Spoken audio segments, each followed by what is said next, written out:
Political story here. The Mumias East MP is asking President Ruto to allow the release of Sirisia MP John Waluke, who is facing 67 years in prison. Tell us about that.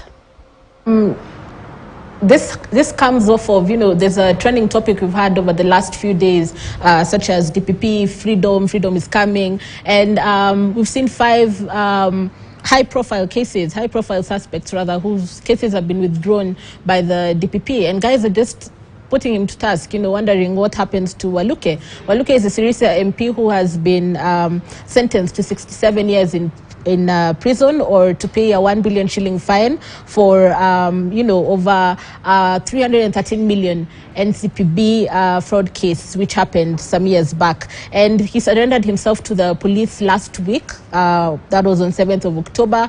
And he's been in custody since. And previously, he had also served a prior, term where he spent 4 months at community prison before he made an appeal. And that appeal was rejected. And that's why he's now, serving the 67 years in prison. And guys are just wondering, if all these other cases are being dropped, what's good for the gander must be good for the goose. So they might as well drop this case as well, and if it cuts across, that's what some Kenyans are also suggesting on social media, in line with what Peter Selassie has asked the DPP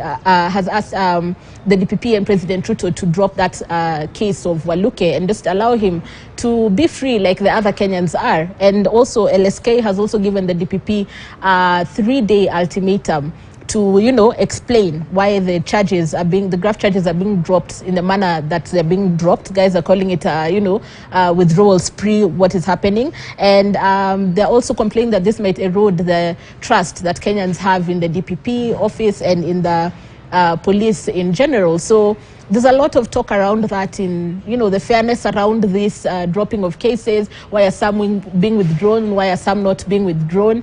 And again, it's a wait and see for this as well. Right, Asha, of course, thank you for that. Let's move on to now sports. Of course, what's trending there? We know Formula One is taking a break.